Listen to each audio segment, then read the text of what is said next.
अतः आँखों की दृष्टि, अंधता आदि का विचार जन्म कुंडली के दूसरे तथा 12वें भाव, उनके स्वामियों और सूर्य और चंद्रमा तथा शुक्र की अच्छी या बुरी स्थिति से किया जाता है।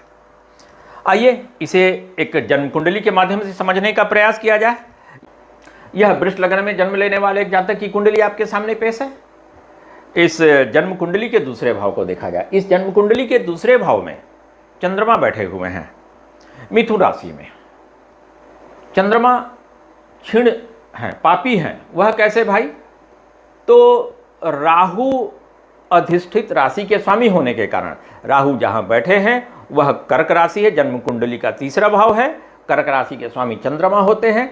तो राहु अधिष्ठित राशि के स्वामी होने के कारण चंद्रमा पापी हो गए, तीसरे भाव के स्वामी होने के कारण पापी हो गए, और सूर्य के काफ़ी नज़दीक होने के कारण, सूर्य से 72 डिग्री के अंदर, यानी कि सूर्य से 72 अंश के अंदर चंद्रमा बैठे हुए हैं, तो वह पापी हो गए, क्षीण हो गए।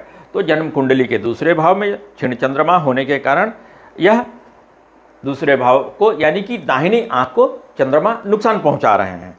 फिर जन्म कुंडली के दूसरे भाव के स्वामी को देखा जाए तो जन्म कुंडली के दूसरे भाव में मिथुन राशि पड़ रही है। मिथुन राशि के स्वामी बुध होते हैं। बुध जन्म कुंडली के 11वें भाव में मीन राशि में बैठे हुए हैं। जहाँ नंबर 12 लिखा है वहाँ बुध बैठे हुए हैं। मीन राशि बुध की नीच की राशि होती है, और दूसरे भाव का स्वामी जो है वह भी अपनी नीच की राशि में बैठा हुआ है, और वह कमजोर अवस्था में इस प्रकार से। राहु की 9वीं पूर्ण दृष्टि से पीड़ित है बुध, दूसरे भाव का स्वामी।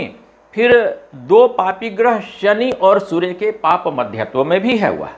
तो दूसरे भाव का स्वामी बुध जो है वह पूरी तरह से पीड़ित है।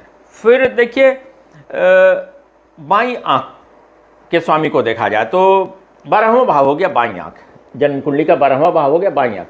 यहाँ मेष राशि है। मेष राशि के स्वामी मंगल होते हैं। मंगल जन्म कुंडली के प्रथम भाव में शुक्र और बृहस्पति के साथ में बैठे हुए हैं। शुक्र और बृहस्पति दोनों शुभ ग्रह हैं, लेकिन उनके साथ में बैठना, मंगल का 12वें भाव के स्वामी का बैठना कोई अच्छी स्थिति नहीं रह जा रही है। वह क्यों? तो शुक्र की मूल त्रिकोण राशि तुला होती है, जो कि जन्म कुंडली के यहाँ 6ठे भाव में पड़ जा रही है। बृहस्पति की मूल त्रिकोण राशि धनु होती है, जो कि यहाँ जन्म कुंडली के 8वें भाव में पड़ जा रही है।